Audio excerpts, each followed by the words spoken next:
Hello दोस्तों, मेरा नाम है सिद्धार्थ सिन्हा और ये जो वीडियो आपका सीआईबी का बीएफएम का यूनिट नंबर 2 है correspondent banking and NRI account के ऊपर हम लोग ये वीडियो बनाए, जिसको आप देखिएगा, समझिए कैसे होता है। आप प्रॉपर कोर्स करना चाहते हैं, मेरा फोन नंबर भी दिया है, फोन करके इन्फॉर्मेशन भी ले सकते हैं।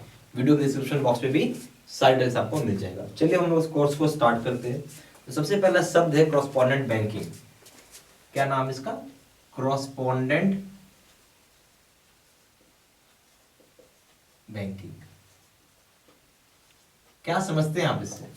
क्या समझ में आ रहा है आपको? आप क्या समझते हैं इससे? आप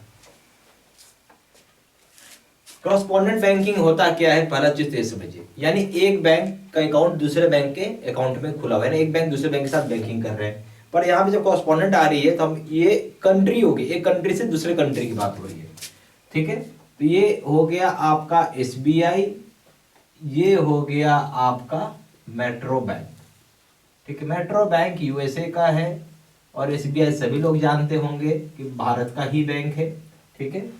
तो दोनों का बैंकिंग करना था। एसबीआई वाले ने मेट्रो बैंक में खुलवा लिया अकाउंट, ठीक है। तो अब एसबीआई अगर मेट्रो बैंक में खुलवा लिया अकाउंट तो यहाँ पे क्या चीज मेंटेन होता है? यूएस डॉलर में अकाउंट मेंटेन है, यूएसए में। इंडिया में आईएनआर यानी हम बोल सकते हैं इंडियन रुपीज में मेंटेन होता है। तो इसको एसबीआई को नीड था अपने कस्टमर के लिए सिर्फ मेट्रो बैंक में अकाउंट खुलवा लिया। एक बात तो ये हो गया। या ऐसा भी हो सकता है कि एसबीआई ने भी खुलवाया मेट्रो बैंक में, मेट्रो बैंक वाले ने भी एसबीआई में खुलवा लिया, दोनों ने खुलवा लिया। या तो कोई एक खुलवा ले या दोनों खुलवा ले, दोनों हो सकता है, ठीक है। यहां किसी भी तरह का ये नहीं है कि अगर एसबीआई ने मेट्रो बैंक में खुलवा मेट्रो बैंक को भी एसबीआई में खुलवाना होगा, नहीं, कोई एक भी खोल सकता है, ठीक है। इसी चीज को हम बोलते हैं कॉरेस्पॉन्डेंट बैंकिंग, ठीक है। सिर्फ इसमें ये होता है कि कंट्री अलग अलग हो गया, इंडिया हो गया, एक अमेरिका हो गया, तो कंट्री डिफरेंट है और कंट्री डिफरेंट है, नेचुरल सी बात है। बैंक डिफरेंट हो गया, डिफरेंट करेंसी हो गई, इसी चीज को हम कॉरेस्पॉन्डेंट बैंकिंग बोलते हैं। तो इसी बात को आप लिख लीजिए। तो हम लोग इसको ऐसा बोल सकते हैं कॉरेस्पॉन्डेंट बैंकिंग को, correspondent banking is the relationship between two banks which have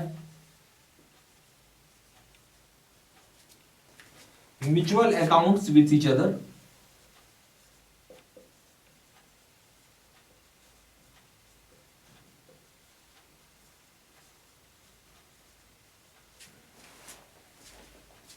or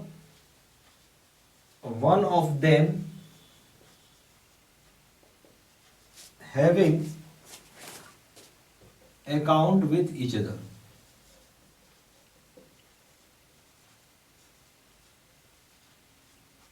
तो एक तरह का क्या है, ये है एक तरीके का आपका रिलेशनशिप है दो बैंकों के बीच में।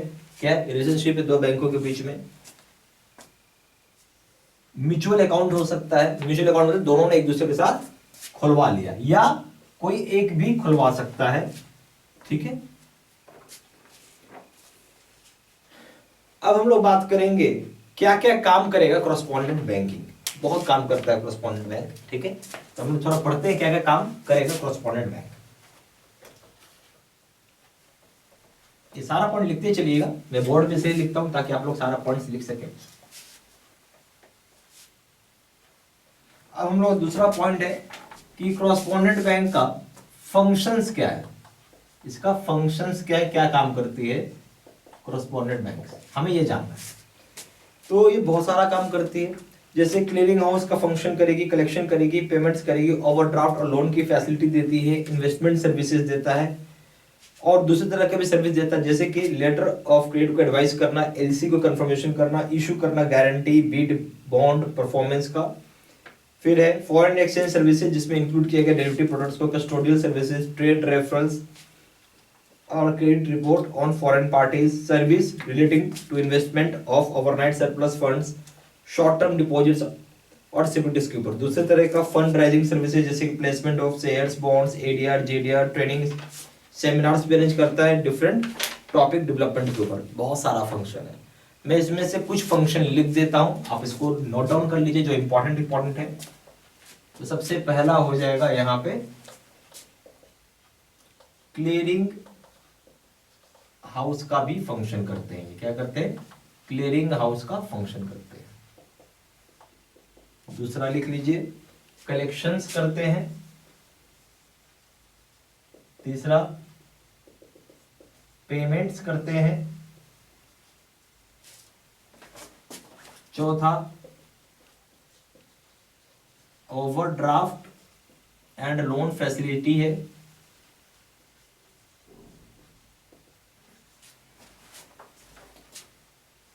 पांचवा, इन्वेस्टमेंट सर्विसेज है।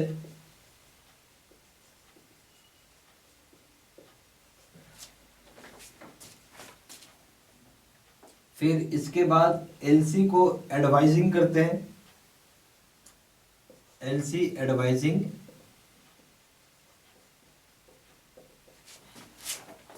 LC confirmation,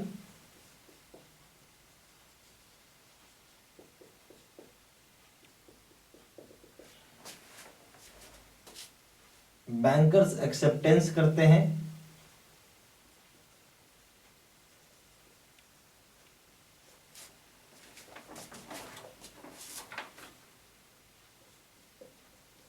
issuance of guarantees, bid, bond, performance. फिर हो जाएगा foreign exchange,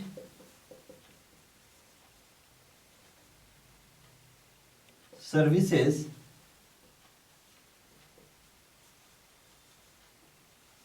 including derivative products.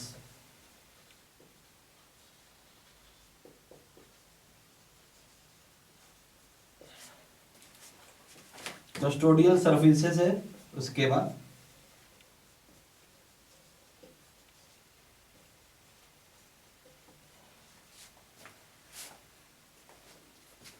फिर है आपका trade referrals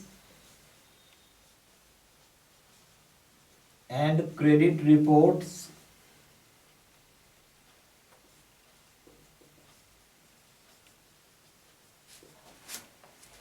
on foreign parties.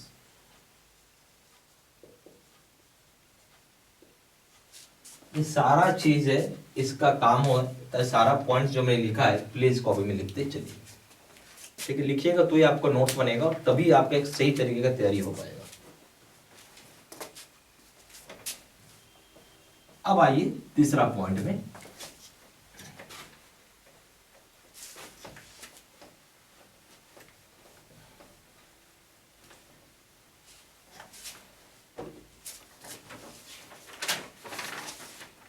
Nostro account. अब एक शब्द है नोस्ट्रो अकाउंट, नाम सुने इसका? नोस्ट्रो अकाउंट होता क्या है?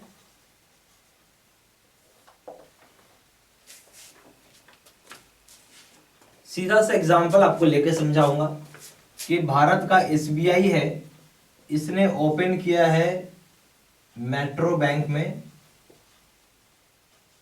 भारत मतलब इंडिया, एसबीआई है, मेट्रो बैंक मतलब यूएसए। अब समझिए, यहां पे इसने अकाउंट ओपन किया है कहां? मेट्रो बैंक में, ये ना यूएसए में। तो पहला बात क्या समझ में आ रहा है? ये यूएस डॉलर का अकाउंट है आपका, ठीक है। यानी फॉरेन अकाउंट ओपन हुआ है ये, राइट। फॉरेन अकाउंट ओपन हुआ है। हम क्या बोल सकते हैं कि हमारा अकाउंट आपके पास है, आवर अकाउंट विथ यू। तो जब भी नोस्ट्रो अकाउंट होता है तो इसमें हम लोग हमेशा एक बात बोलते हैं, आवर अकाउंट विथ यू। इस बात को लिख लीजिएगा कॉपी में, ठीक है। हमेशा याद रखना है इसको, आवर अकाउंट विथ यू। दूसरा चीज क्या है? फॉरेन करेंसी अकाउंट है। नेचुरल सी बात है, फॉरेन अकाउंट है, फॉरेन करेंसी वाला अकाउंट है आपका। इसको भी ध्यान रखना है आपको, ओके, ठीक है। अब चलिए, यानी यहां पे क्या हुआ? इंडियन बैंक ने ओपन किया अकाउंट फॉरेन बैंक के साथ। हम यहां बोल सकते हैं कि इंडियन बैंक ने ओपन किया है अकाउंट विथ फॉरेन बैंक के साथ,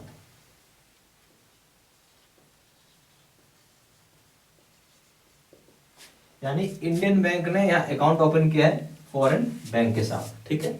ये तीन बातें होगी। चलिए अब आइए वोस्ट्रो अकाउंट। वोस्ट्रो अकाउंट ये तीसरा पॉइंट है, ये चौथा पॉइंट हो गया वोस्ट्रो अकाउंट। जो जो बात मैंने बोला ना उसका रिवर्स कर दी। वोस्ट्रो अकाउंट क्या होता है? रिवर्स या अपोजिट ऑफ नोस्ट्रो अकाउंट।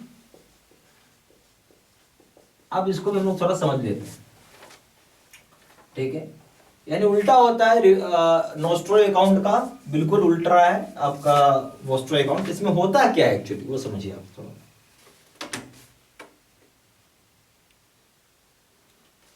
अब यहां पे इंडिया का बैंक है, ठीक है, और यहां पे है यूएसए का बैंक है। ये इंडिया बैंक हो गया और ये यूएसए का बैंक है, ठीक है। अब यूएसए वाले ने इंडिया में अकाउंट ओपन किया है, तो इनका अकाउंट हमारे पास है और ये इंडियन रुपीस में है, आईएनआर। हम बोल सकते हैं कि योर अकाउंट विथ अस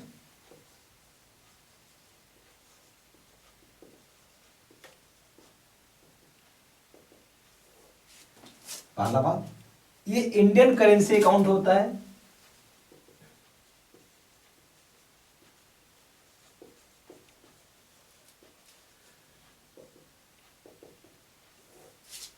यानी फॉरेन बैंक ने इंडियन बैंक में अकाउंट ओपन किया है।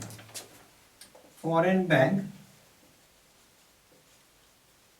Open Indian account, Indian bank account, Indian bank account. समझ में आ रही बात? ये सब चीज दिमाग के अंदर डाल लीजिए। अब आइए एक लोरो अकाउंट है, LORO। ये सारा पॉइंट लिख लीजिए पहले आप, ठीक है। वीडियो पॉज करके लिखते चलिएगा, ठीक है।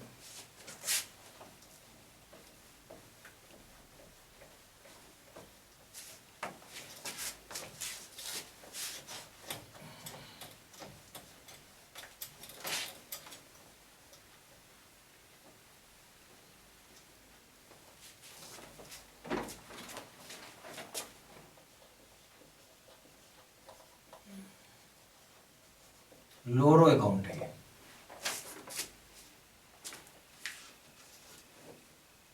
लोरो अकाउंट का मतलब होता है हिज अकाउंट विथ देम। आपका अकाउंट उनके पास है।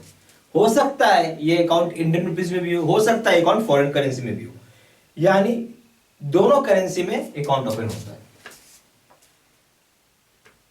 तो यहां पे बोलते हैं हम लोग हिज अकाउंट विथ देम। क्या है? हिज अकाउंट विथ देम है और ये इंडियन करेंसी अकाउंट है।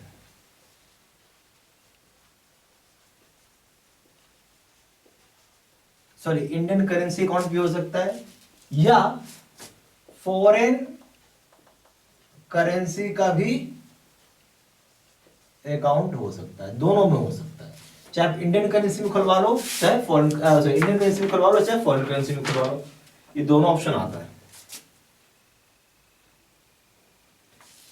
तो ये सारा पॉइंट्स प्लीज कॉपी में अपना नोट डाउन करते चलिएगा। CIB का वीडियो कोर्स का पैकेज ले सकते हैं। वीडियो लेक्चर कोर्स होगा, केस स्टडी या न्यूमेरिकल का वीडियो होगा, 12,000 set of question bank PDF में, सुपर नोट्स होंगे PDF में, एडिशनल रीडिंग मटेरियल होगा PDF plus video, 30 mock test होंगे आपके पास।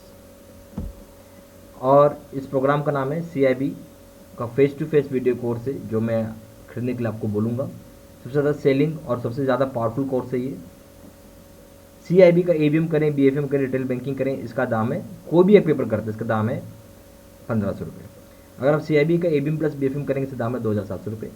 CIB का कॉम्बो पैक लेंगे उसका दाम है 3500 रुपये। जहाँ जानकारी के लिए फ़ोन कर सकते हैं। फ़ोन नंबर है 4 टाइम्स 9685127। दूसरा नंबर है 7827546946। वेबसाइट में जाकर डायरेक्टली ऑनलाइन ऑर्डर प्लेस कर सकते हैं। वेबसाइट हो जाएगा www.jibcibstudymentor.com। email ID हो जाएगा sedsina123@gmail.com।